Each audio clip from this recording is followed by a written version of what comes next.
Chapter 41, Fight as if life depends on it. There was a loud explosion. The blood dog at the front jumped. However, a blood spot abruptly emerged on its body. It let out a painful cry as its body flew backwards. A bang sound was heard as Shimu's arrow nailed the dog to a small tree. The other 4 dogs were startled, but they didn't get any time to react. 2 more arrows came flying and pierced through the foreheads of 2 dogs. The dogs couldn't even mutter a cry as they fell to the ground. "That's the purple steel bow. Command the rest of the dogs to hide." The 5th master was surprised to notice the purple steel bow in Shimu's hand. He immediately shouted his order as he saw the dogs getting butchered. Training these blood dogs wasn't easy even with the Jin clan's wealth. The dog servant felt a raging pain in his chest as he saw 3 of his dogs die. He obeyed the 5th master's order, and commanded the dogs in an ear-piercing voice. The remaining 2 dogs immediately turned around. One of them crazily ran to a nearby bush and the other jumped behind a big tree. Whoosh, whoosh, 2 muffled sounds were heard. The blood dog that had rushed towards the bushes was shot in its neck with an arrow. Its body flew backwards with the impact. The other dog howled at the sight. However, an arrow penetrated through the tree trunk and nailed the dog to the ground. Shimu had killed the 5 blood dogs very quickly. "I'll kill you!" The dog servant's eyes reddened with rage. He shouted and darted in Shimu's direction on all 4s like a beast. The dog servant had personally raised the 5 blood dogs, they were like his own sons. He lost his reasoning power when he saw his sons being killed by Shimu. He could only think of tearing Shimu apart with his own hands. The 5th master was furious as he saw the dog servant rushing towards Shimu. He hurriedly shouted, "You fool! Come back!" But the warning fell on deaf ears. The servant crawled on the ground like a frantic wild beast, and zigzagged his way towards Shimu with great speed to pin him down. Shimu saw this with a dignified face. He silently stretched one of his arms backwards and grabbed 3 arrows. His fingers moved on the bowstring very fiercely. Yet, the movement of his fingers seemed as smooth as that of someone playing a piano. 3 loud noises were heard in quick succession as 3 arrows lashed out from the giant bow, that seemed to have formed a black line in the air. Suddenly, the dog servant jumped up to avoid the first arrow, and it flew past beneath him. Then, he twisted his waist to avoid the second arrow as it flashed past his ear. However, he realized that he couldn't escape the 3rd arrow. The 3rd arrow pierced through his left eye. He flew backwards for a long distance, and then collapsed on the ground. The 5th master was enraged as he witnessed the scene. Some more sounds were heard in the distance. 3 more arrows lashed out with incredible power. However, this time the target was the eagle servant who stood beside the 5th master. The eagle servant had witnessed the deaths of the 5 blood dogs and the dog servant. He got scared when he realized that the arrows were aimed at him. He immediately fell to the ground and shouted, "Save me!" The 5th master snorted coldly as he saw this. Swish swish swish! He shook his gold stick with his hands and struck the incoming arrows. There was a loud noise as the arrows snapped. The 3 arrows were broken into 6. And fell to the ground. "Useless person, leave me alone. I've personally come to handle this lowly bastard," the 5th master scolded the eagle servant. Then, he jumped forward, it almost seemed as if he was flying. Each of his jumps covered no less than 15 to 20 meters. He moved as if he was as light as a feather. He had covered over 70 meters of distance in the blink of an eye. Shimu's pupil shrank as he saw this. One of his hands stretched out to his back to grab the arrows. He pulled out 3 more arrows. Bang! Bang! Bang! There were 3 loud noises. The 5th master unexpectedly hit the 3 arrows with the gold stick in his hand. For the first time, Shimu felt defeated. He inhaled in a cold manner to control his anger. He finally understood the difference between the might of a beginner and a mid-level Hotian warrior. Then, he subconsciously reached to his back to grab more arrows. But it was of no use now. Shi Mu was shocked to realize that his arrow sack was empty, he was left with no arrows. Now, the fifth master took several leaps again. He was now at a distance of 30 meters from Shi Mu. It was too late for Shi Mu to think of a plan. He clenched his teeth and threw away the purple steel bow. Then, he took out the sun and moon daggers from his waist belt. He then forcefully stomped on the ground and ran towards the fifth master. He shook his wrist and tossed 9 blade shadows. Humph! 9 cuts in one breath. You've been able to perfect the skill at last. But you'll still have to die today. The sound of the knife shadows was overshadowed by the fifth master's icy voice. Then, a deafening gong-like sound was heard. The golden stick struck the 9 shadows and dissipated them. Shi Mu felt a burning sensation in his hand. The energy emitted by the gold stick was twice as intense as the energy from Wu Tong's sword. The web between his thumb and fingers was ruptured as the sun and moon daggers rocketed out of his hands with a swish sound. A gale blew as a golden monster-like image appeared in front of Shi Mu. It was headed straight towards his face. It was too late for Shi Mu to dodge the attack. He shouted as he raised his arm. He then punched the golden stick. A boom sound was heard. Shi Mu's punch diverted the golden stick's trajectory, and it landed on Shi Mu's shoulder. Shi Mu felt as if a mountain had crashed onto his shoulder. He stepped backwards as he felt an insufferable pain piercing his heart. Well, the golden armor you're wearing belonged to my son. That's why you've been able to resist my strike. That's good in a way. But get ready to taste the blood palm skill that I've been practicing since many years. The fifth master had been shocked and disappointed to find Shi Mu's bones intact after the blow from his stick. However, his confusion was cleared when he saw the golden armor beneath Shi Mu's rags. But this obviously infuriated him further. The fifth master dropped the gold stick. His body flew upwards and across several meters and came closer to Shi Mu. Meanwhile Shi Mu's hand had become red. It had swollen to nearly twice its regular size. His palms had started to stink from the bleeding. In fact, the smell was so bad that it would have made a person's nose to crinkle in nausea. Shi Mu stood to face this strange attack head-on. He made no attempts to avoid it. On the contrary, his eyes flashed with frenzy. Suddenly, he roared and shook his wrist. The thin chain wrapped around his wrist burst out with a jingling sound. This chain had previously been attached to the hilts of the sun and moon daggers. His hands had lost the sun and moon daggers previously. However, they suddenly shot back towards Shi Mu. They spiraled in the air to form a silverish disc. This giant and fierce disc seemed ready to behead someone. This silver disc charged towards Shi Mu and the fifth master of the Jin clan. Its momentum was so fierce that it seemed as if it would cut the two of them into 2 pieces each. Chapter 42, The Line Between Life and Death.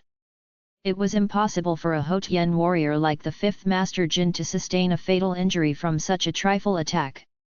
However, he didn't much choice but to face this attack. Suddenly, he twisted his body.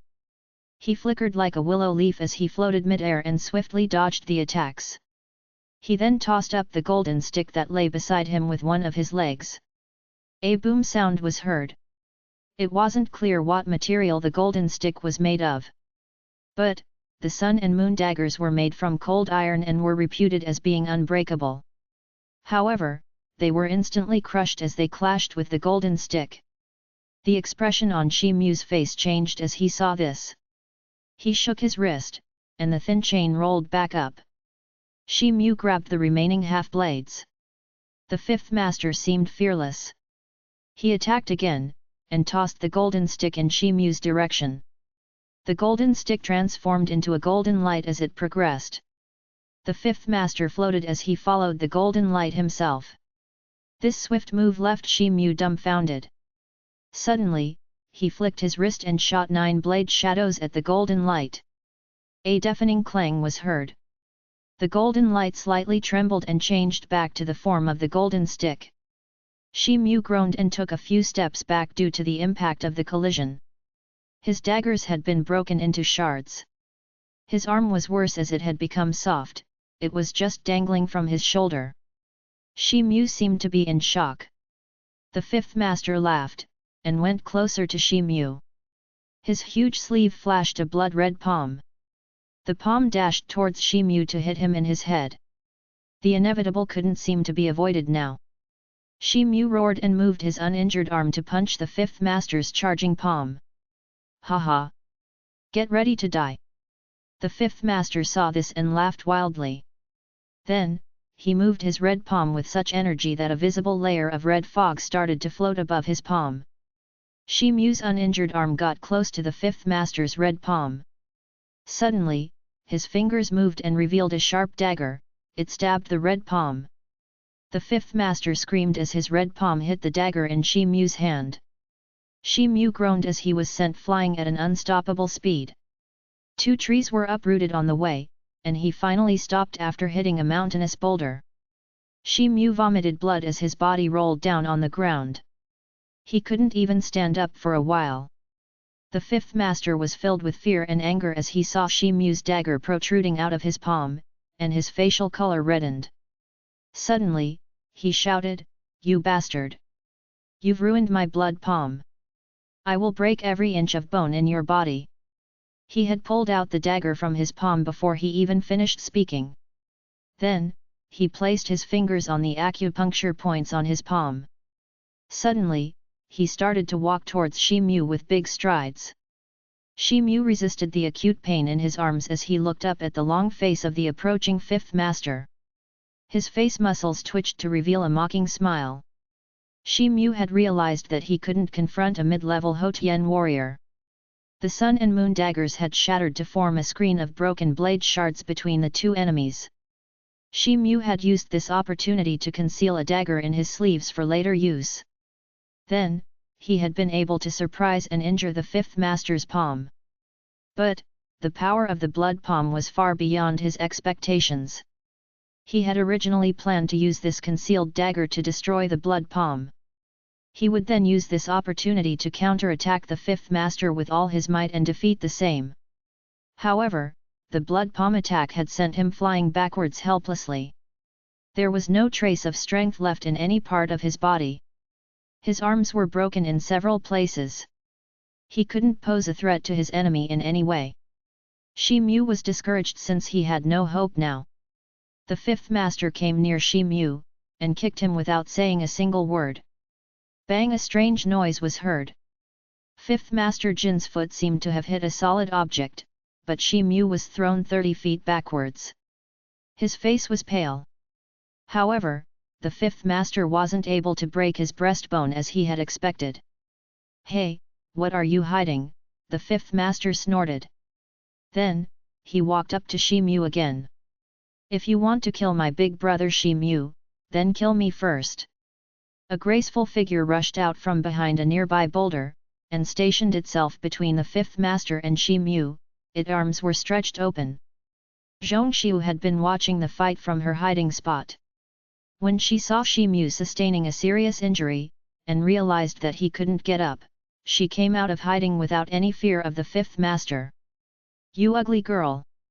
I will kill you if that's what you wish," the fifth master addressed the girl in a grim manner. It was obvious that he had no regard for her. He fiercely hit the girl across her face with his palm. There was no need for a middle-level Hotian warrior to use his real chi on an ordinary girl. This blow was sufficient to kill the girl even though he hadn't used his blood palm. "Stop!" Shi Mu shouted. The look on Shi Mu's face changed as he witnessed the scene. He made an effort to twist his body in order to get up from the ground. But halfway through his effort, he fell down on the ground again with a pop sound. The fifth master felt even more relieved as he saw this. He then clenched his fists. The real chi within his body started to arouse. Zhongxiu had intended to abandon her life. However, her face became pale as she saw the mountain-like palm rushing downwards. She closed her eyes in fear. She felt her body getting covered in strange heat. Suddenly, she started to issue an ear-piercing scream. A boom sound was heard. The fifth master seemed to be hit by a powerful force as she screamed. His body flew backwards and somersaulted 3 or 4 times before it finally fell to the ground. Bloodline. You possess a bloodline. The fifth master stared at the girl and cried out. He raised his head and spat out blood. A warrior with as much experience as him could tell in a glance that this girl didn't just possess a bloodline, but her bloodline was an extremely rare one. He had become somewhat hesitant even though he was highly enraged. But he immediately remembered his son Jin Tian's dead body and the damage done to his blood palm, a skill he had been practicing for 10 years. His eyes flashed with an ominous glint as he floated towards the girl. Zhongxiu had stopped screaming. She opened her eyes blankly, but didn't seem to know what had just happened. You wish to kill a third-grade bloodline warrior, the ones born only once in a millennium? If this is the case, then I'll have to send you to the next world. The cold voice of a woman was suddenly heard. A ghost-like silhouette of a woman wearing a white cloak flashed in front of Zhongxiu. She rushed towards the fifth master as she raised her slim white hand. A pop sound was heard. A white expanse of mist and cold air rolled out, and the fifth master was transformed into a sparkling ice sculpture. Chapter 43, Yehong Yao. Zhongxiu and Shi Mu were shocked as they saw the scene unfold. Then, the woman turned around and removed her head cloak to reveal a charming and beautiful face. She appeared to be a 37 to 38-year-old woman. Her raised eyebrow gave off a cold aura. She looked towards Zhongxiu with fiery eyes. I was out for my daily errands. But, I didn't expect to meet such a fine treasure in this manner. What's your name? Where do you live? Why was this person trying to kill you? The woman murmured. Then, she asked Zhongxiu the same questions in a pleasant manner. She didn't even cast a second glance at Shi Mu, who stood behind Zhongxiu. Ma'am, my name is Xiu. I and my big brother used to live in the Feng city. But, we committed an offense against the Jin family. So, we had no other choice but to escape from there that very night. Zhongxiu loosened herself and answered truthfully. She had found this woman to be kind and amiable. The Jin family is very small and insignificant. Would you like to join our wonderful sound sect? It's one of the 3 strongest sects in the Dachi kingdom. We have countless followers and a depository of every kind of martial arts technique. Our sect possesses the wonderful art of 1,000 jade sound waves. Once you reach the consummate stage in this art, you will be able to enter into the ranks of the legends of this land, the woman said in a single breath. Her voice grew more and more amiable as she looked at Zhongxiu attentively. One of the 3 strongest sects. The wonderful sound sect. I need to think about it a little. But firstly, can you please look at Big Brother's wounds? Zhongxiu had started to speak in a confused manner. Then suddenly, she seemed to have remembered Shi Mu's injuries. She then started to plead with her. What could possibly go wrong with such a tough boy? He has merely lost some of his power, and both of his arms are broken, that's all.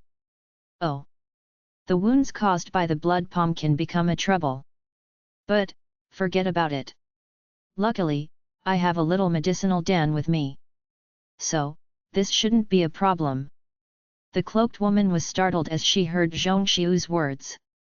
Then, she turned in Shi Mu's direction. She briefly looked at Shi Mu and spoke in a casual manner. Suddenly, a small white bottle flew out of her sleeve and fell near Shi Mu. Shi Mu was delighted as he heard the cloakwoman's words.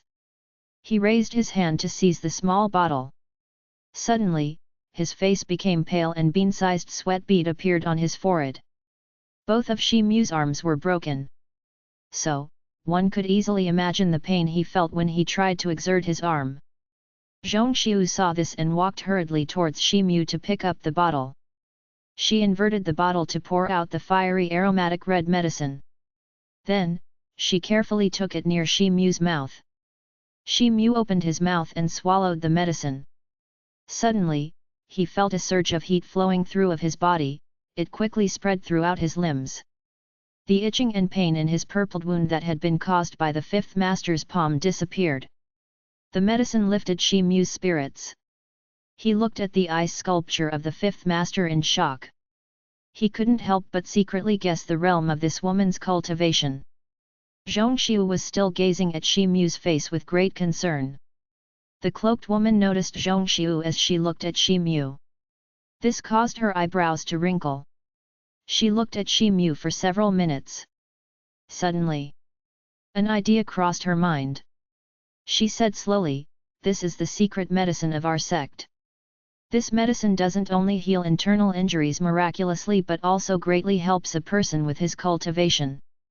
"Ma'am, I thank you for all your help." Zhongxiu looked at Shi Mu's face, which seemed much better now. She then cried out in happiness as she spoke to the cloaked woman. "Miss Xiu, don't take offense, but I wish to check your bloodline first. Going by what you have demonstrated, I believe that you possess some special bloodline. But, it will be better if we conduct a test with the help of the device, just to be sure." The cloaked woman seized the opportunity to express herself. "Well, please go ahead with the test, ma'am." Zhongxiu looked at Shi Mu as she nodded her head. "Well, I just happen to have a Ruyi one with me to check the bloodline. It's more accurate and effective than the other devices. It can accurately determine your bloodline with just a drop of your blood." The cloaked woman was delighted as she heard Zhongxiu's words. She immediately took out a jade ruyi from her sleeve. It had a white handle, and a jade top. Zhongxiu bit one of her fingers and walked up to the cloaked woman. Then, she discarded a drop of her blood on the ruyi. Suddenly, the ruyi diffused a layer of pale golden light. It then issued a swirling and melodious sound, like that of a cry of a phoenix. Then, a strange white text began to emerge out of its surface. The cloaked woman looked down to read the white characters that came out of the device. Then, she said with joy, "This surely can't be a mistake. You possess the third-grade sound of Phoenix bloodline. You possess the bloodline of the founder of our sect. Only this bloodline has the ability to reach the consummate stage of the art of thousand jade sound waves. I possess the third-grade sound of Phoenix bloodline." Zhongxiu murmured when she heard the cloaked woman. There was a sense of uncertainty on her face. "Miss Xiu, I am Ye Hongyao. I am the current head of the Mist Cabinet in the Wonderful Sound Sect. As the official representative of the Wonderful Sound Sect, I ask you, on behalf of the elders of the entire sect, will you be willing to join the Wonderful Sound Sect? If you agree, then you and I may have the same status upon your admission. This means that you will occupy the highest place among all the young scholars in our sect, regardless of your status in the outside world," the cloaked woman said excitedly. She didn't even care to maintain a dignified look as she said this. "If I follow the teachers of the sect, then will I be able to become as strong as you?" Zhongxiu couldn't help but ask. "If you really practice the art of thousand jade sound waves, then even if you are able to clear the basic levels, you can run amok beginner level Xian Tian warriors. How can I even compare?" Ye Hongyao answered without any hesitation. "I don't have a place to go to. Big brother Shi Mu, what do you think I should do?" Zhongxiu was excited as she heard the cloakwoman's words.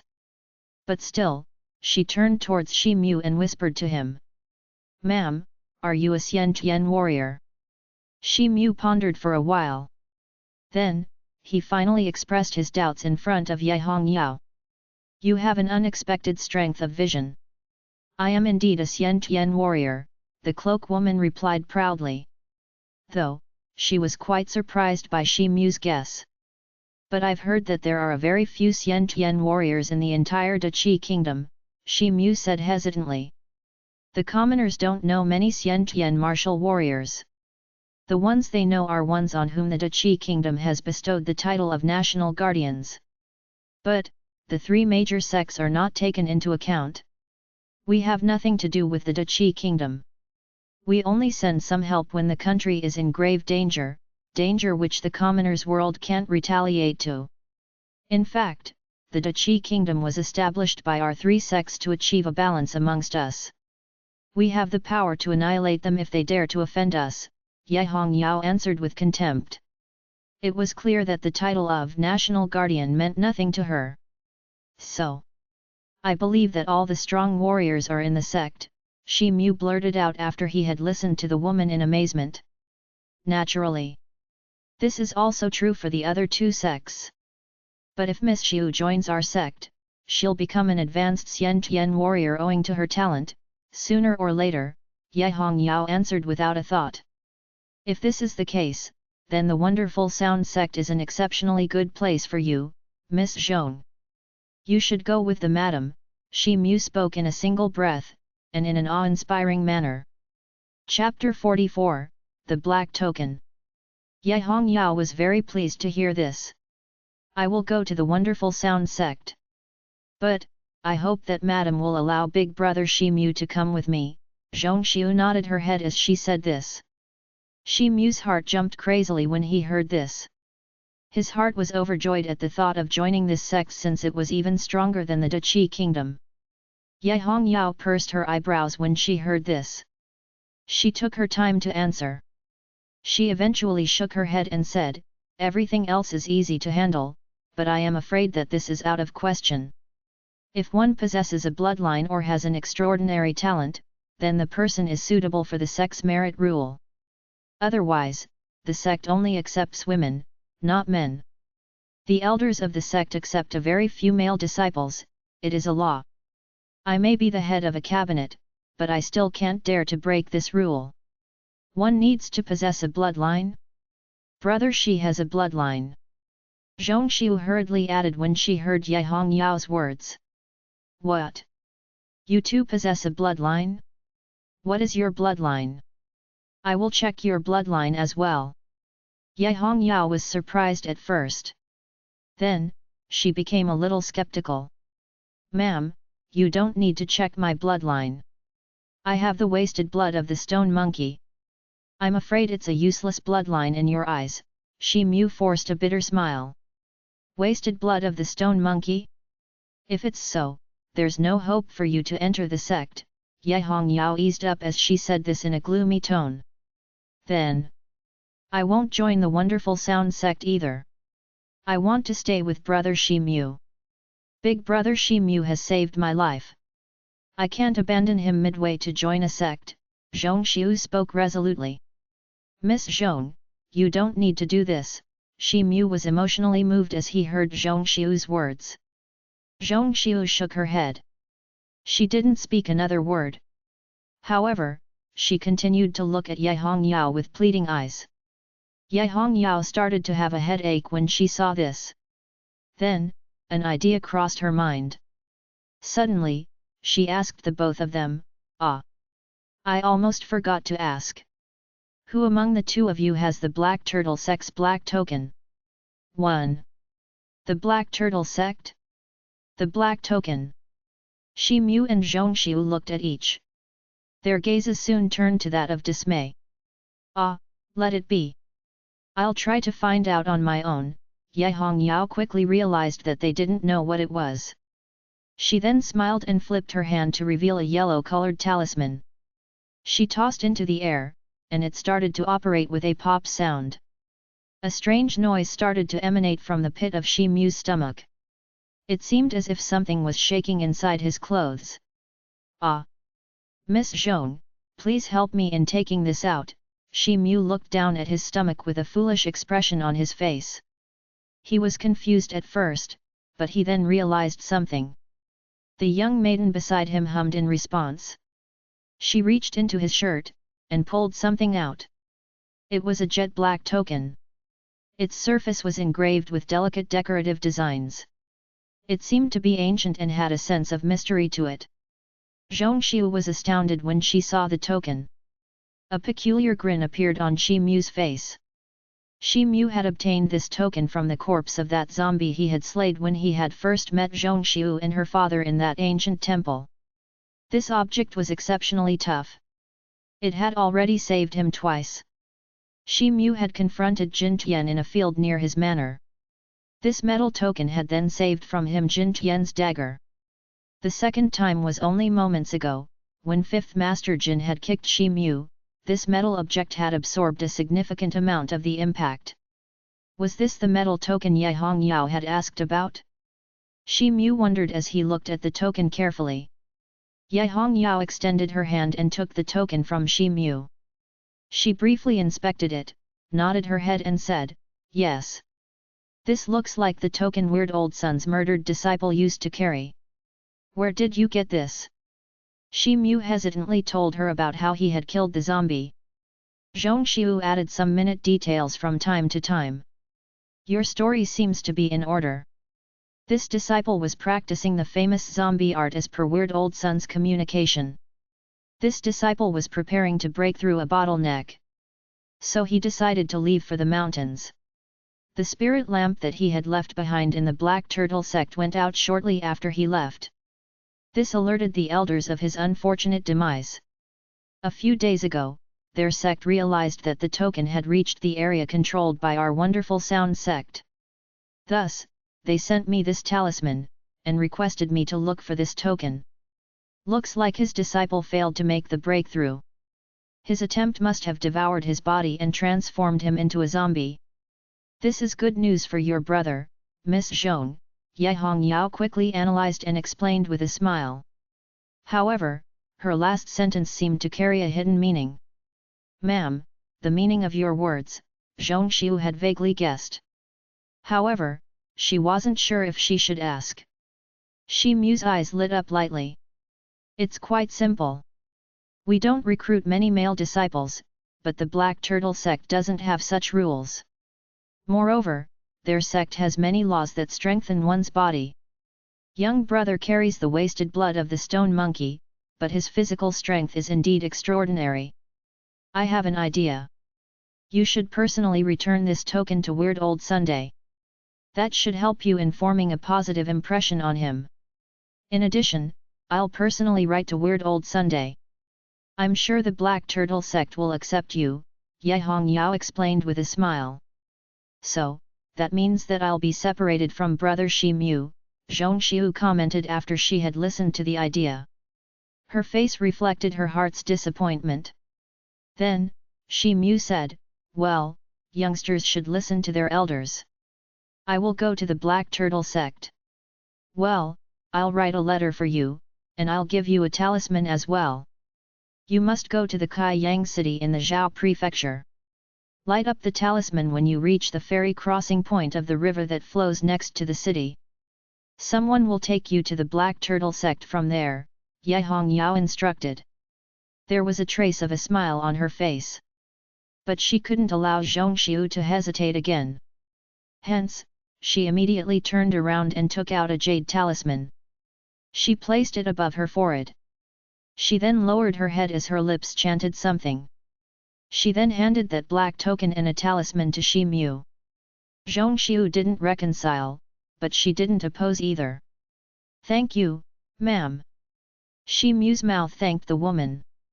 However, his face suddenly revealed an expression of embarrassment since his hands weren't able to perform the accompanying gesture. "Oh! I almost forgot that you can't move your arms. How about this? I'll give you this charm as a present. This should work on your arms." Ye Hongyao saw this and took out 2 blue charms. She flicked her wrist and they started to weightlessly float in the air. They then pasted themselves onto Shi Mu's arms. The 2 charms began to issue an unpleasant light soon after. The decorative design of seemingly living creatures on the surface of the charm began to wiggle. Shi Mu felt an unusual heat penetrating into his broken arms. This ultimately turned into an irresistible itch. Shi Mu gently exercised his finger. An astonished expression was spread across his face. "I spent a lot of effort over these 2 charms. But its value is nothing in front of you. Well children, I have some important matters to attend to. Let's start with our respective journeys." Ye Hongyao was itching to be on her way. But she patiently waited for Zhong Xiu and Shi Mu to say their parting words. Then, they set off on their respective journeys after exchanging brief words.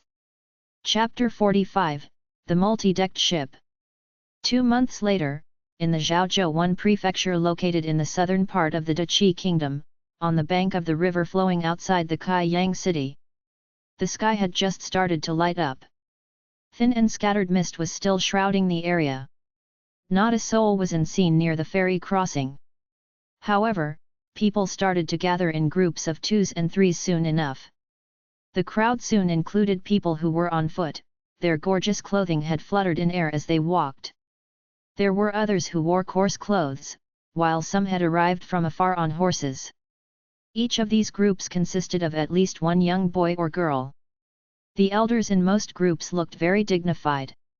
However, the youngsters would look exceptionally excited. More than 40 people had gathered at the ferry crossing in about a quarter of an hour. There were a total of about 15 to 16 youngsters amongst this group. Surprisingly, only the occasional noise of whispers could be heard despite the increasing number of people. Most of the people were standing quietly. Moreover, the density of the fog had gotten thicker in the surrounding areas. In fact, there was near zero visibility. It soon seemed as if the number of people had started to decrease. Almost no one was visible as time progressed. Almost everyone had an anxious expression on their face by the time it was noon. Then, a rumbling sound was heard. It came from the river, however, its source didn't seem very distant. The thick fog started to surge upwards. It seemed as if a number of monsters had rushed out from inside the river. The spirits of the people at the crossing suddenly rose. They gazed at the scene with their eyes wide open. The fog slowly dispersed and a huge ship emerged.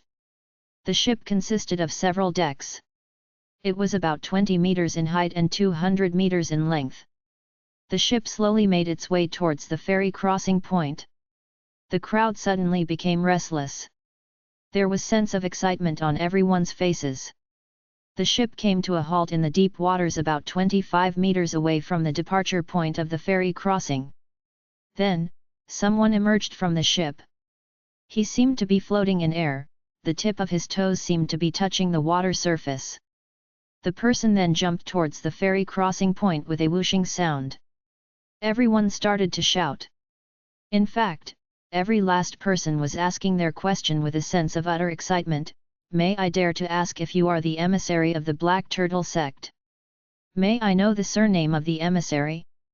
My grandfather was also a disciple of the Black Turtle sect. Can we see the emissary's token? Shut up everyone! Since you're all here, why don't you just show me your recommendations?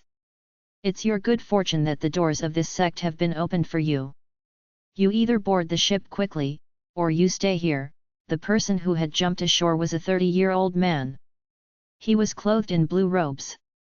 The man was irritated to see the chaotic scene. Hence, he had started to shout at the crowd. The gathered people were angered when they heard these words. However, they all quieted down soon. Now, that's good. You all have arrived here since the sect's messengers have inspected your qualifications. You are all eligible to become a lower house's disciple in the least. But, you will need to go through a series of additional tests to know whether you are capable of entering the upper houses of the sect. Now, the candidates shall come to me with their tokens. Don't be slow and come fast.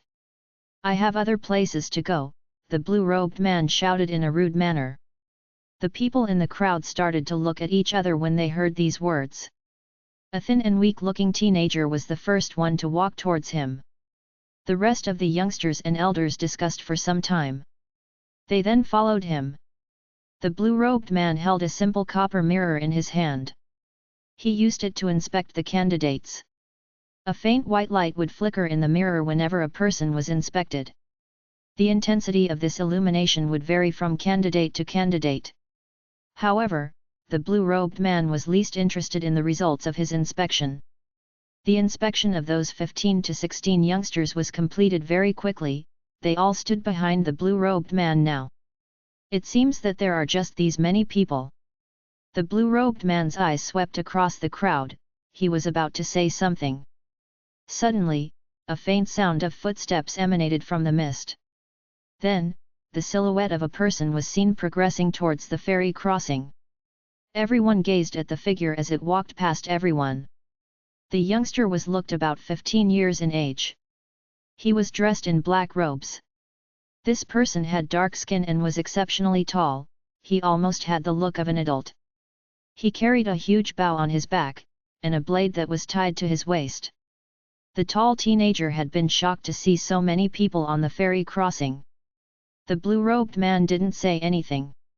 He just flashed the bronze mirror he held in his hand at the teenager. Suddenly, there was a loud pop sound. Then, a bright light flashed in the sky. "Why have you come so late?" the blue-robed man grunted as he waved to the black-robed boy. The black-robed teenager was somewhat confused. He looked at the youngsters who stood behind the blue-robed man. He then asked hesitantly, "Sir, are you a senior member of the Black Turtle sect?" "Nonsense! I am not a senior of the Blue Turtle sect. You come here now." The blue-robed man became impatient. Suddenly, he raised his arms and grabbed the teenager. The black-robed teenager was alarmed at this. His hand reflexively moved to grab the hilt of the blade that was tied to his waist. However, something suddenly crossed his mind, and he refrained from pulling out the blade. There was a loud bang. The blue-robed man grasped the teenager's shoulders again. He shook the teenager up and down, and then placed him at his original spot. He then grabbed a seemingly 12-year-old girl as well. He then swung his arms and threw them in the ship's direction despite its distance from the shore. "Ay!" The girls screamed as they were thrown towards the ship. Bang bang, their feet landed stably on the deck of the ship moments later. The young girl's face became pale and her legs started to tremble. However, the black-robed boy just swallowed a cold lump of air. The blue-robed man seemed ordinary. However, the force with which he had tossed them towards the ship was indeed amazing. The black-robed boy felt that his decision to enter the Black Turtle sect wasn't wrong. The black-robed boy was obviously Shi Mu. He had rushed from Chuanzhou Prefecture, and was travel-worn. Ye Hongyao had given him a letter and charm that very same day. She had been quick about everything, and had then left with Zhongxiu. However, she had broken the fifth Master Jin's ice statue before she left. Shi Mu hadn't dared to stay in that place, and had left the Yunxia mountain range.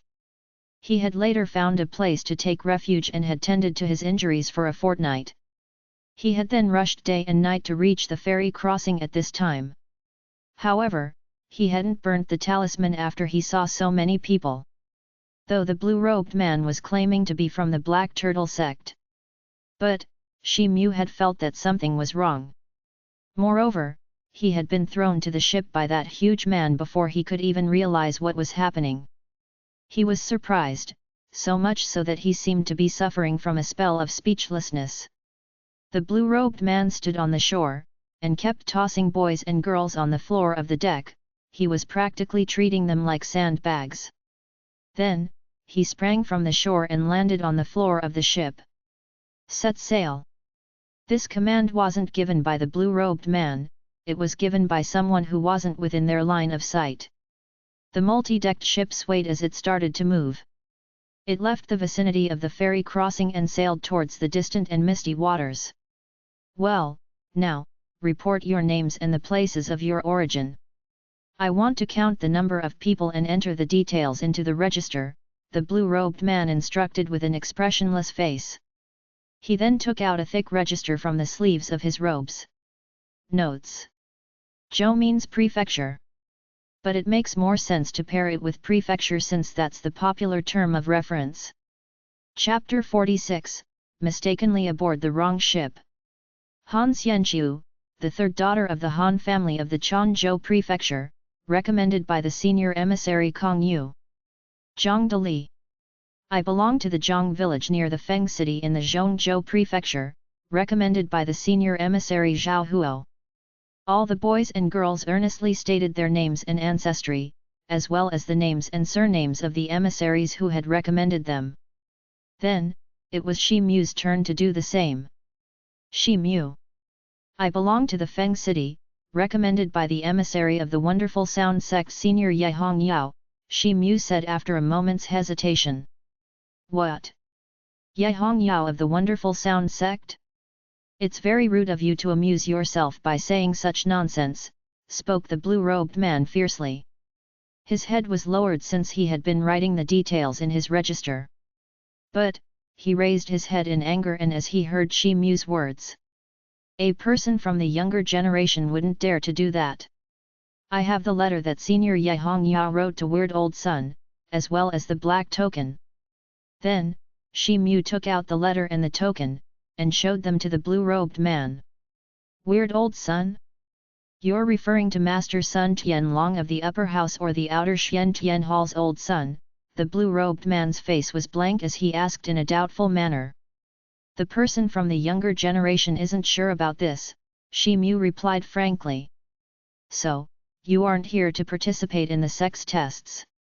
You're instead a disciple of the Wonderful Sound sect. The blue-robed man didn't take the letter and the black token. Instead, he asked this, a strange shade was visible on his face. The person from the younger generation is here to join the Black Turtle sect. The letter provided by Senior Ye Tongyao is to be treated as a letter of recommendation as this person from the younger generation mentioned earlier. Shi Mu forced a smile on his face. The other boys and girls were astonished to hear Shi Mu's words. They all gathered closer to peek. The blue-robed man's eyes flickered a few times as he heard Shi Mu's words. Then, he suddenly waved his arm and hit Shi Mu's hand. The letter and the black token were sent flying. Then, he said ferociously, well, since you're here to join the sect, I don't have anything else to say. This letter of recommendation is a wasted paper in my eyes, regardless of whoever wrote it. All of you go to the lower deck. And stay there. It's my command that you are prohibited to come to the upper deck. I will punish anyone who dares to violate the order. The other boys and girls didn't dare to defy the blue-robed man's order when they saw the fierce look on his face. They all nodded in agreement. Then, a tall servant emerged from hold of the ship one. He wore grey clothes and had a scar across his face. The students were led to the lower deck by him. Shi Mu was bewildered. But, he plainly picked up the letter and the black token from the floor. He then followed the others without uttering another word. The blue-robed man coldly observed Shi Mu's movements. Surprisingly, he didn't find any degree of disagreement or an intention to disobey. His face revealed the trace of an unexpected color. Hehe, this young guy is quite clever. He has seen through things. A black mist suddenly appeared behind the blue-robed man as the youngsters proceeded to the lower deck. Then, a man wearing a black robe and a tiger mask appeared out of thin air. Tiger Bone. You shouldn't show yourself. Remember that I've been given the charge of this trip by the master. So, follow my orders. The blue-robed man's face sank as he saw this. Relax. I don't intend to disturb you or the manner in which you're handling your work. I just feel that it wasn't good to throw that youngster aboard the ship. We've already provoked the Black Turtle sect. Therefore, it isn't a wise move to provoke the Wonderful Sound sect, the man with the tiger mask said in an unconcerned manner. Humph! Does that insignificant Ye Hongya represents the entire Wonderful Sound sect? The Yan Kingdom's 2 sects aren't capable of dealing with the Qi Kingdom's 3 sects. How could it get worse? Let's not talk about it. The youngster doesn't seem important, or close to Ye Hongya. However, he's quite smart. If he had disagreed with my order, I would have killed him and made an example out of him. But, he has gotten away this time, the blue-robed man said with a sneer. I have nothing left to say. Anyways, let's wait until the people of the Black Turtle sect arrive here. I'm only responsible for helping you in dealing with the power of our enemy, that's all. The man with the tiger mask excitedly shrugged his shoulders as he said this. You and I joined forced and lethally injured that welcome party of the Black Turtle sect. Their Xian Tian warriors would take a day to catch us. We will have reached our nation's side of the river with the help of that smooth sailing charm by that time. We have nothing to fear, the blue-robed man said in a confident manner. I will cast the spell, the man with the tiger mask nodded. He then took out something from his robes. It was yellow in color and square-shaped in make. Its surface was engraved with silver text and an unknown decorative design. Unfortunately, this tiger skin smooth sailing charm only has enough energy for one last use, the blue-robed man said. There was a trace of pity on his face as he saw the tiger-skinned charm. Our hard work allowed us to penetrate this deep into the Dachi kingdom. This shall be our sect's retaliation towards the Black Turtle sect, Bone Tiger said faintly.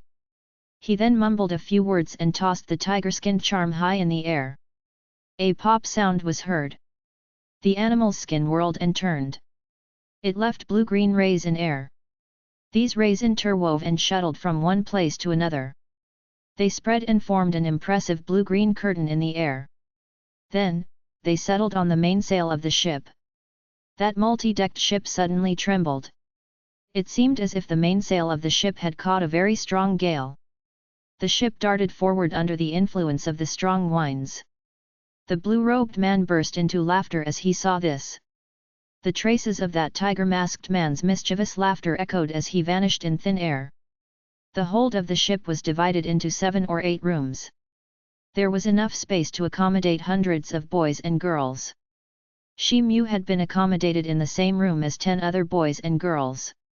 The teenagers couldn't help and started to talk to each other when the huge ship shuddered and started to move at great speed.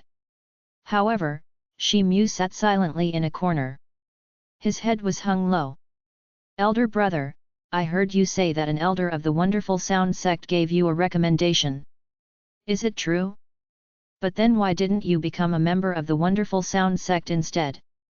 Shi Mu and this 12 or 13-year-old girl had been thrown aboard together. She had sat down next to Shi Mu and had been looking at him secretly. Then, she suddenly faced towards him, and asked with a smile. Shi Mu raised his head and glanced at the girl when he heard this. It turned out that this girl had a slender build. She looked pretty even though she was still young. She was a beautiful young woman. "I would have loved to join the Wonderful Sound sect. But, Senior Ye Hongyao told me that only women can join the sect.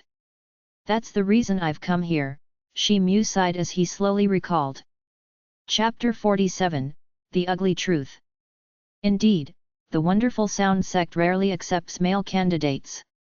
But, it isn't a problem if the man is recommended by someone as senior as a Xiantian of the sect. The young girl blinked as she said this. "I don't know much about this point. Perhaps the senior of the Wonderful Sound sect thinks that I'm more suitable for the Black Turtle sect. By the way, it seems that you know a lot about the affairs of these sects," Shi Mu asked. He felt humble in his heart as he listened to her.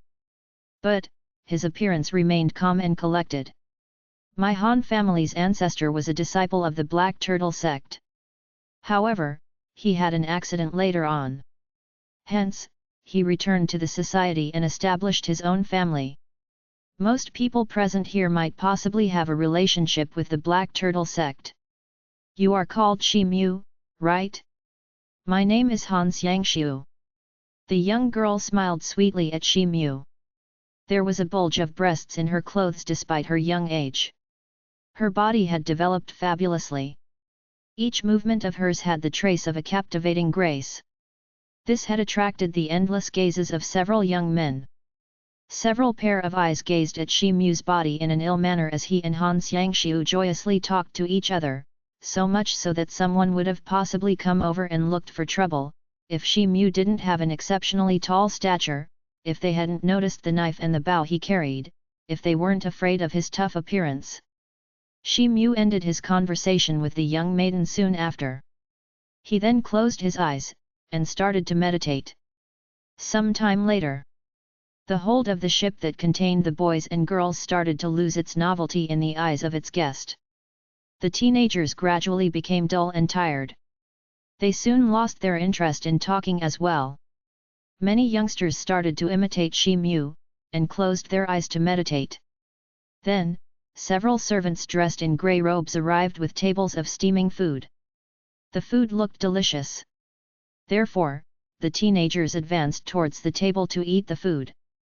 However, Shi Mu didn't proceed forward. He silently took out 2 hardened steamed buns from his bosom.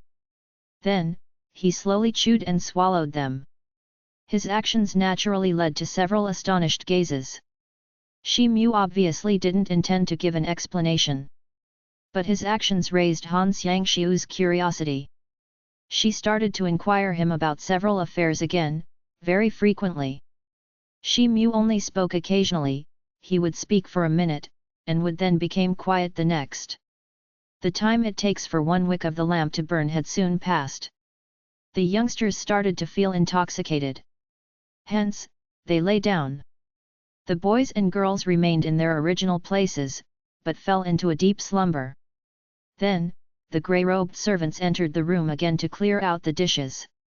They then got out of the room in silence, and locked the iron door behind them. In Shi Mu's room, a person who lay motionless on the ground suddenly sat up. His eyes then fell upon the closed door. His face looked gloomy. Suddenly, he said, "My name is Ma Fei Yun. All who are sober, please get up. You don't need to pretend anymore. I didn't eat that food. I had realized that these people aren't right long back. My relatives had felt the same. Humph. I ate the food. But, a few knockout drops can't affect me." 2 boys and 2 girls who had been lying on the ground suddenly sat up. Their loud voices seemed to full of acquisitions towards their hosts. Han Xiangxiu was one of the girls. As for Shi Mu, he had been sitting leaned against the hold of the ship. He opened his shiny eyes again. He was the only person who was awake, and hadn't yet responded. The first teenager who had gotten up had fair skin. His eyebrows looked like a double-edged sword, and his eyes were bright. He glanced at Shi Mu. Then, he whispered to the rest, "These people aren't the emissaries of the Black Turtle sect. It will be disastrous if we go with them. The guards must be taking it easy after seeing us unconscious. Now is the only opportunity for us to escape. I'm prepared to leave this ship right now. Do you guys wish to come with me? Indeed, these people don't belong to the Black Turtle sect. They are probably the Black Turtle sect's opponents. We should take off as early as possible." "I don't have any objection." Han Xiangxiu was the first person to nod her head in agreement. One of the other 2 teenagers had a wide mouth and curly hair. The other one had long hair, and they trailed over her shoulders. They heard the idea in a calm manner and nodded their heads in agreement. "Brother Shi Mu, you should come with us," Han Xiangxiu addressed Shi Mu. "There's no need for that. I think it's good to stay here. And, may I offer you a piece of advice? It will be clever to delay that action for now." Shi Mu's eyes flashed as he said with an expressionless face. Han Xiangxiu's face became pale when she heard this. "Brother Shi Mu, have you discovered something?" she asked hurriedly. The expressions of the other 2 teenagers also changed. There was a look of hesitation on their faces.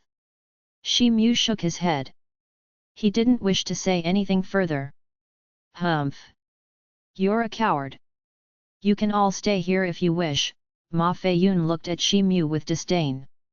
Then, he addressed Han Xiangxiu, "Sister Han, we will go together. Brother Ma, let's delay our actions and think about the situation one more time." Han Xiangxiu thought for a while and smiled reluctantly. "Then I'll go out first. And you can follow me afterwards." Ma Feiyun's expression changed slightly. A trace of anger had emerged on his face. However, he could only stomp his foot since the other 2 teenagers had remained silent. Then, he took out a dagger from his sleeves. The dagger had a silver hilt. He then bent down and firmly penetrated it through the plank below his feet. A loud bang was heard. An ear-piercing metal sound was issued as the edge of the blade penetrated the board of the ship. Ma Feiyun was scared by this. He hastily began to scrape the board from the point from where he had penetrated into it. Soon, the mild glow of a black metal started to become visible. "This is iron wood. This iron wood is only found on the Jing Island in the East China Sea. It is 100 years old." Ma Feiyun inhaled a lump of cold air. His expressions changed to that of urgency. Then, he frantically tried to cut the board throughout the room. But, the result was the same. Every spot in the room issued the same metallic sound. You don't need to try again. The entire body of this ship is made of 100-year-old iron wood. You won't be able to find a single crack even if you penetrate the entire room and search for it. A cold sound was heard in the room. Everyone was frightened by this sound. No one had noticed when the door had opened. The blue-robed man stood at the entrance with folded arms. He gazed at Ma Fei-yun in a strange manner. In fact, it seemed as if he was looking at a dead person. Senior, Ma Fei-yun turned pale with fright. He hastily hid the dagger behind his back as he got up with an intention to say something. The blue-robed man didn't allow him to finish his sentence. He raised his hand and hit Ma Fei-yun. A loud bang was heard. Ma Fei-yun screamed as his body was sent flying. He hit the back wall, blood spurted out from his nose and mouth. His chest had caved in. It was obvious that he wouldn't be able to survive for long. I had told you whoever disobeys my orders will be punished. Come in, you guys. Pull this dead body out, and throw it into the river. It shall feed the fishes. The blue-robed man lowered his callous arm as he commanded. Then, 2 grey-robed servants stepped into the room. They lifted Ma Fei-yun's breathing body and left the room. The blue-robed man sized Shi Mu and the other 4 teenagers with fierce eyes. He laughed mischievously. Then, he turned around and left the room. The door of the room was tightly locked from outside once again. There was an ugly look on the faces of Shi Mu and the other 4 teenagers. Chapter 48, Jin Xiao Chai. Half a day later. The other boys and girls were still sleeping. Shi Mu and the other 4 sober teenagers hadn't dared to act blindly. Han Xiangxiu's face had become pale after she had witnessed Ma Yunfei's death. She sat next to Shi Mu, and was very frightened. Shi Mu was leaned against the wall of the hold of the ship. His eyes were closed for rest. It was hard to tell how much time had gone by when a loud bang was heard. The huge ship trembled. The distant and angry voice of an old person was heard in the ship. Ningping, you have the impertinence to enter the borders of the Dachi kingdom. And then you hurt the members of our sect. Don't think that you will be able to get away easily. This voice hadn't yet faded away when the entire body of the huge ship fiercely rumbled once again. Who is it? Who dares to call me out? You must be aware that I'm not alone.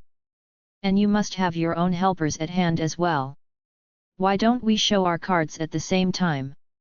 The blue-robed man's voice echoed outside the ship. But, it sounded abnormally calm. You needn't be polite if my friend Ningping says so, the cold voice of another man suddenly echoed. Is that you? Yu Jianji, the blue-robed man's calmness abandoned him as he heard the voice of his second enemy. He lost his voice and stood there looking frightened. Ningping, you would have never anticipated this. Young disciple Yu was nearby. He came over when I notified him. You can ask Tiger Bone to come out. We will teach your evil sect a good lesson this time. The older voice burst out into laughter.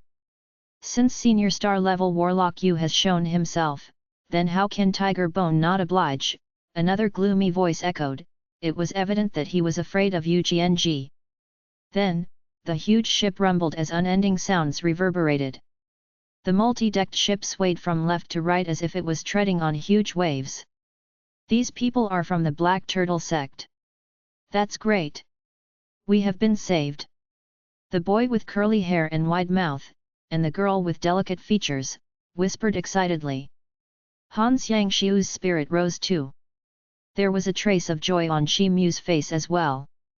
The Black Turtle sect was a much better option compared to the blue-robed man. Yu Jianji, we aren't a worthy opponent to you. But you won't be taking these disciples back alive. My water shock charm is very ferocious. The blue-robed man's exasperated voice was heard outside the multi-decked ship a little while later. His voice had barely faded when loud sounds of huge overflowing waves were heard. The body of the ship began to sway from side to side as the waves continued to rise. The entire ship shuddered. Then, it slowly started to lean on one side, and into the river. It toppled over as huge torrents of water came pouring in. Oh no! The ship will capsize. Shi Mu and the other sober teenagers were scared. They stood up one by one. Then, they all stood against the wall to prevent themselves from falling around the floor. As for the other unconscious boys and girls, they were rolling on the floor from one place to another. A few of them were really unlucky since they got knocked against tables and chairs, so much so that their heads sustained injuries and had started to bleed very badly. Surprisingly, these teenagers remained unconscious even though they were heavily injured. It was evident that the knockout drops given to these teenagers were several times stronger than the ones known to most people. Shi Mu was dumbstruck when he saw this. You think it's easy to proceed with your evil plans in front of the Black Turtle sect?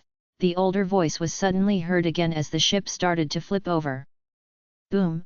Another loud noise came from the other side of the hull. The multi-decked ship swayed. Then, it suddenly became steady again.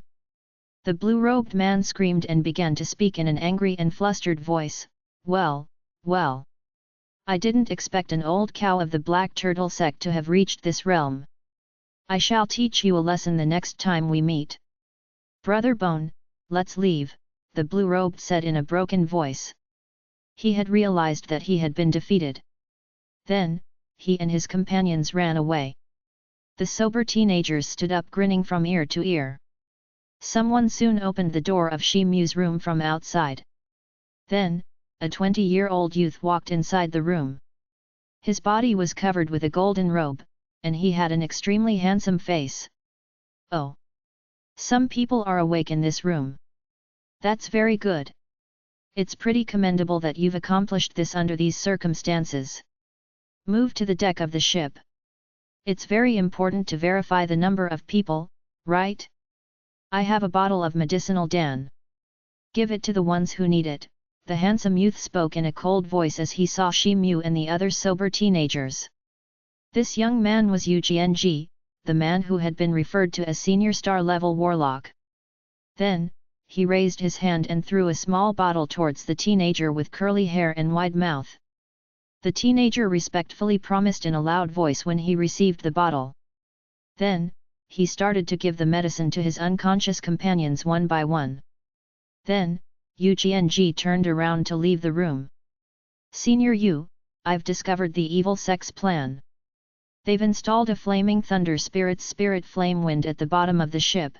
Han Xiangxiu suddenly rushed out helter-skelter as she informed Yu Jianji. What? A flaming thunder spirit? Where is it located? How do you know? Yu Jianji's expression changed as he heard this. He immediately turned around and asked. Senior, there's not enough time. I'll first point out the hidden location of the flaming thunder spirit. Then, I'll provide the details to the senior. Han Xiangxiu went outside the room. Her face looked terrified as she said this. Well, I'll first take you to see senior brother Zhao. The youth's eyebrows wrinkled, he then this in a decisive manner. He grabbed the girl's wrist in a flash. Then, he started to float and depart from the room.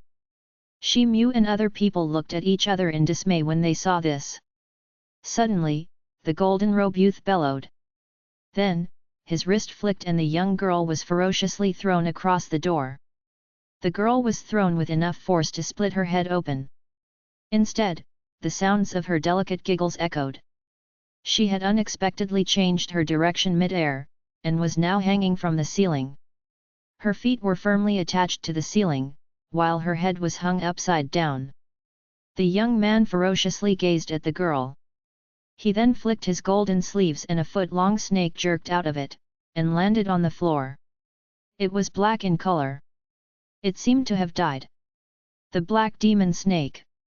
It's a good and sinister trick. You're Jin Xiao Chai of the Black Demon Sect. Yu Jianji spoke with an angry expression across his face as he looked at the tiny black snake lying on the ground. You've managed to recognize me so fast. You're worthy of being dubbed the most promising prospects of the Dachi Kingdom. However, you ought to be more careful. You will feel the effect of my little darling for a good while now, Han Xiangxiu gorgeously smiled. Tiger Bone, Ningping, you've dared to return. Then a few rumbling sounds echoed outside on the deck of the ship. These sounds included Senior Brother Zhao's snarl. Chapter 49, The 13 Peaks of Black Demon. I'm humbled to be personally dealt by the Jin Fairy. You was even bitten by the Black Demon Snake. But I wish for the Jin Fairy will be careful for now on. She must especially be careful in the dark of the night. One never knows when the ghosts of their acts may appear to haunt them. Yu Jianji looked at Jin Xiaochai. He had regained his calm very quickly, but had spoken these few words in a very gloomy manner. Then, he rolled up his sleeve. Suddenly, strong winds began to blow inside the room. None of the people present in the room were able to keep their eyes open. He moved his hand and flashed a disc-like thing. He then transformed into a divine light and then faded away into the wind. Then, the loud sound of a whip was heard. The wind stopped to blow inside the room. It wasn't clear when Jin Xiaochai had repositioned herself to stand on the floor. She held a shiny black whip in her hand. The entire surface of the whip was covered with blue-green barbs. The whip slash marks could be seen at the place where Yu Jianji had stood. Shi Mu swallowed a cold lump of air as he saw this.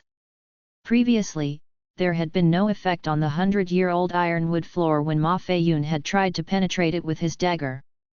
But, this woman had left a deep mark with just a single lash of her whip. It was obvious that this woman was very formidable.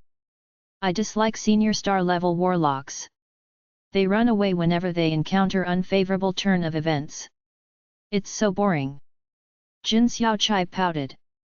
She flicked her wrist and the black whip rolled back, it then disappeared without any trace. Then, she turned around and took out a chunk of a jade ornament from her sleeve. She pinched it, and broke it into pieces. Suddenly, dark gases rolled up around her entire body. Then, her body transformed into an exceptionally fiery and beautiful figure of a woman. Her face remained the same as that of Han Xiangxiu's, however, it was much prettier now. But, her figure turned more rounded, especially her breasts. The teenagers looked at her with dry mouths. It was difficult to remove one's eyes from her.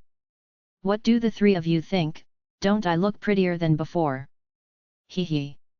I remember, you two were looking at me before, Jin Xiaochai asked with a faint smile as her eyes swept across Shi Mu and other teenagers. The teenager with curly hair and wide mouth looked at the woman in a foolish way when he heard these words. His face had started to become pale. Shi Mu remained silent. He closed his mouth tightly, and didn't say a word. Jin Xiaochai smiled when she saw this. The struggle that had unfolded outside also seemed to have come to an end. The blue-robed man and the black-robed man wearing a tiger mask walked in moments later. Sister Jin, thanks for coming over. Otherwise, the two of us wouldn't have been able to deal with Yu Jianji, the senior star-level warlock. The blue-robed man addressed Jin Xiaochai with a smile across his face. The black-robed man wearing a tiger mask didn't say anything. However, he hadn't removed his eyes from Jin Xiaochai since the moment he had seen her. In fact, his eyes were filled with a fiery hot color. I was just following the command my master gave me. Yu Jianji has been bitten by the black demon snake. If he is able to save his life, serious illness is unavoidable. I've heard that Yu Jianji has been studying the laws of the senior star-level warlock for some time now. But next year, he will have completed 30 years of cultivation and will reach an advanced level of the senior star-level warlock. Then, he will become one of the very best senior star-level warlocks in the Three Kingdoms. If we could delay his practice even for 6 more months, then Sister Jin will be able to establish her foundation, the blue-robed man said with a smile. I hope that you can hinder his practice. Brother Bone, you're looking at this young sister with such expressions in your eyes, it seems that you want me very much, ah. If it's so, then wouldn't it be better for you to go to my master and talk about a marriage proposal? Jin Xiaochai spoke as she turned around and her eyes fell on the black-robed man. It seemed as if she had pursed her lips, and was laughing at him. Sister Jin, you seem to be joking. I've always regarded you as my younger sister. How can I possibly think like that? The man wearing the tiger mask suddenly quivered. He removed his eyes from Jin Xiaohai's body when he heard these words. Then, he hurriedly explained himself. Coward! Forget it. We may have forced away the Black Turtle Sect's soldiers, but we're still inside the borders of the Dachi Kingdom. We shouldn't lower our guards yet. We should set out on our journey right away. We shall only be at ease once we've returned to our sect. Jin Xiaohai's mouth twitched as she commanded and casted away the matter. The blue-robed man obviously didn't have any objection. Then, they discussed the matter once again. After that, they departed from the room and locked it again from outside. Those three hadn't looked at Shi Mu and the others from start to finish, not even once. Shi Mu exhaled a long breath as he saw them leave. The expressions of the teenager with curly hair and wide mouth, and the other teenager, also became relaxed. The other unconscious boys and girls started to wake up one after another. Humph! Humph! It seemed that the teenagers were regaining consciousness because of the medicinal dan which had been administered to them earlier, the one which had been provided by Yu Jianji. Brother Shi Mu, will you explain everything to the others? It seems that we can't go the Black Turtle Sect, and can only join this Black Demon Sect. I can't if this is our good fortune, or a disaster. The teenager with delicate features and long hair draped around her shoulders forced a smile as she spoke to Shi Mu in a powerful voice. No problem. But I will have to ask the two of you to tell me about the Black Demon Sect. I see that both of you don't seem to have a conflict about joining the Black Demon Sect, Shi Mu mumbled, and then asked. The teenager with delicate features and long hair draped around her shoulders, and her companion, looked at each other. Then, she slightly nodded her head and said, it's needless to maintain secrecy about the Black Demon Sect. This sect and the Flaming Breeze sect are at par with one another. They are located in the Yan Kingdoms. In fact, they are strong as the Black Turtle Sect. As far as the matter of plundering the sects and taking away each other's disciples is concerned, this has happened many times. 1.5 months later. In the northern part of the Yan Kingdom, huge swamps and various kinds of smells covered the entire area. Shi Mu and other boys and girls were suspended in bamboo baskets.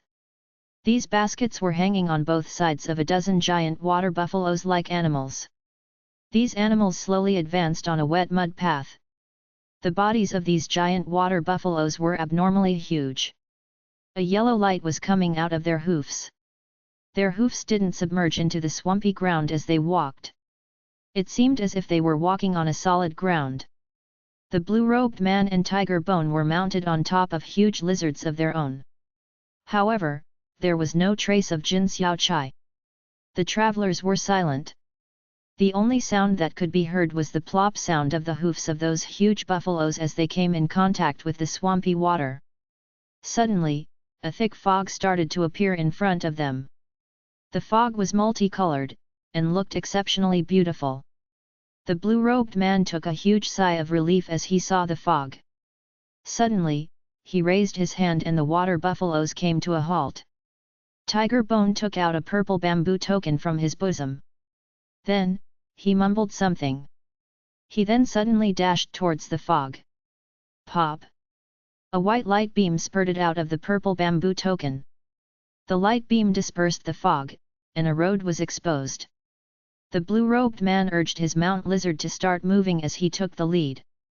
The huge water buffaloes followed him closely. Tiger Bone broke off to walk at the end, after everyone else. Some time later, in the middle of a jungle filled with grotesque-shaped trees, Shi Mu and the teenager with long hair were being carried by a tall elderly man. The man was wearing black clothes. He was jumping from the top of one tree to another. It seemed as if they were being carried by the wind. Shi Mu and the teenager with long hair draping over her shoulders looked into the distance. A dozen huge pillar-like and black peaks vaguely seemed to be standing at the far edge of the woods. Hee, these two young people seem to be optimistic. They are known as the 13 Peaks of the Black Demon. Even the Black Turtle sect won't have any authority to ask you back once you enter the Black Demon sect. The black-robed elderly man then gave a loud and hollow laughter. It was eerie enough to raise goosebumps. Several other people were following them, they were dressed in black too. They carried the other boys and girls in their hands, and were jumping on the treetops as well. Chapter 50, Wild Joe. A while passed. Shi Mu and the other teenagers arrived in the valley at the foot of a tall and straight peak. They were still being carried by the black-robed men. The valley was a sight to see. There was a wide expanse of buildings. These buildings were delicate and were more than 40 meters high. There were simple and crude stone houses which were about 7 to 10 meters tall. The buildings varied in shape, size, and make. However, they were arranged in orderly rows. The taller buildings were at the back closer to the peak. The shorter ones were at the front. Many people could be seen shuttling between these buildings. They were dressed in various kinds of attires. This small town seemed to be bustling with noise and excitement.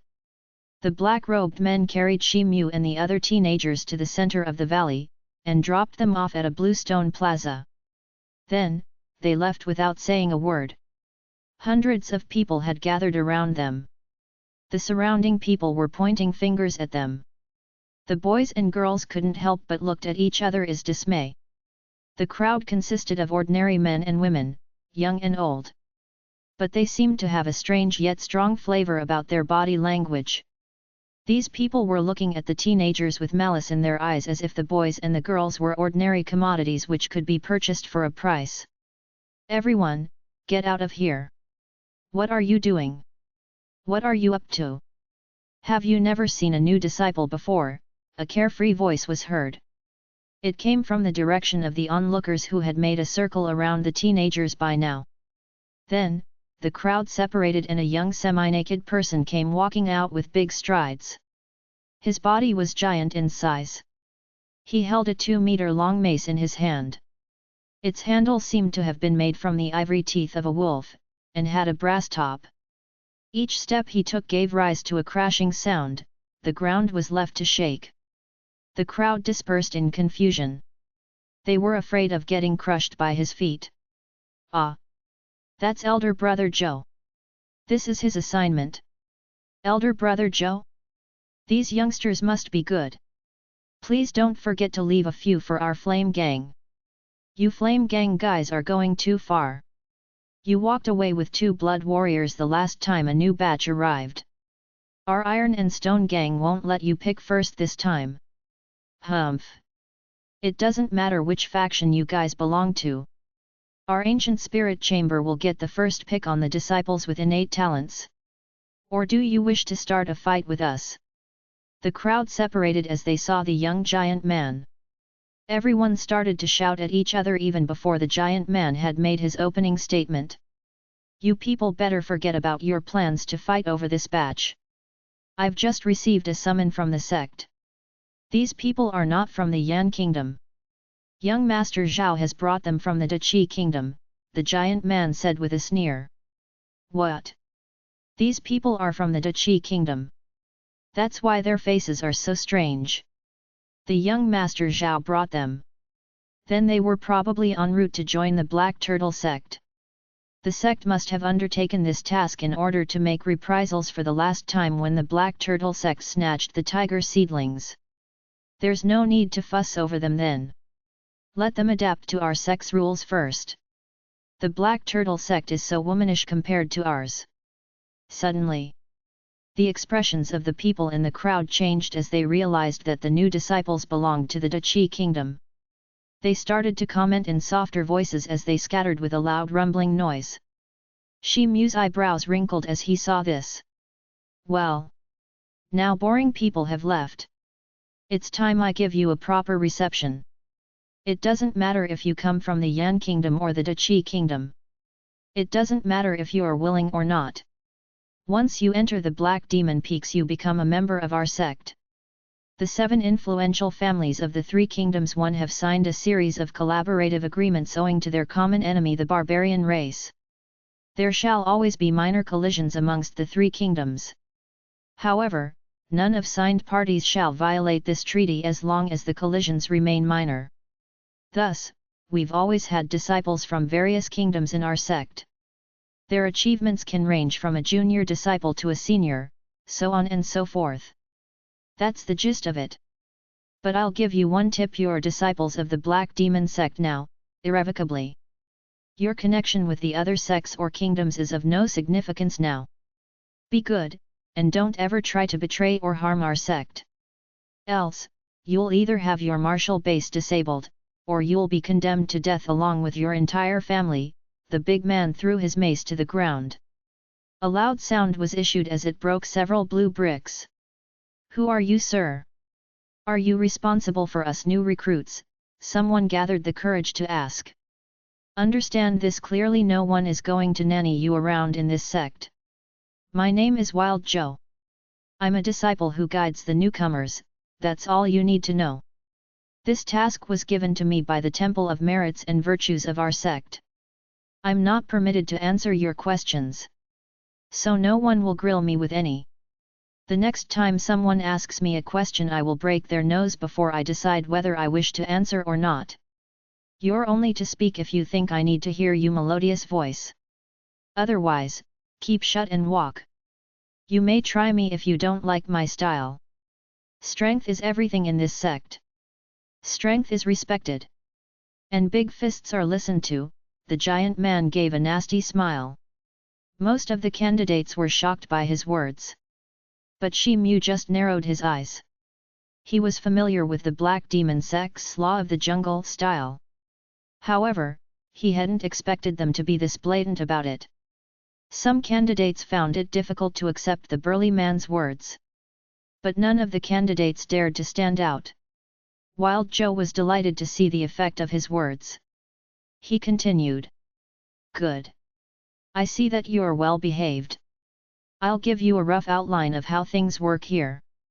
You should listen carefully since you're new here. You're lucky that I got assigned to your batch. Most other guys don't give out this information for free. And you're bound to suffer without this information. So listen carefully. Our sect is just a branch of the heavenly demon sect that occupies a central place on the continent. We worship the black fire demon of the three great demons. We are different from the other sects. We don't divide disciples according to their talent. That means your talent won't gain or lose you favors here. There's only one path to learning higher arts or gaining higher position here: defeat others with your strength, perform better and contribute more than the others. In other words, it's all a competition between disciples. You can choose any path to prove your superiority, covert or overt. Nobody will mind, not unless you overdo it. No one will protect you here. Not unless you receive protection from a Xian Tian level master. But it's a different story if they take you as a disciple. Even then you'll have to compete with your peers to gain more resource and support. Furthermore, there's a match every season, and a competition every year. The outstanding disciples are rewarded with rare pills and techniques. They are moved up the rank, while the losers are punished. A loser's rank could be downgraded, they could even be deprived of resources. Some might even have to do manual labor like cleaning and cooking. You may even feel free to challenge the Master of the 13 Peaks if you're strong enough, someday. Notes. Seems to be inspired out Chinese historical background. Might be mentioned repeatedly in the story. Chapter 3 will give more info about the structure of the setting. The three kingdoms are Yan, Dachi, and Huang Kingdom. They have a treaty which allies them against the barbarians.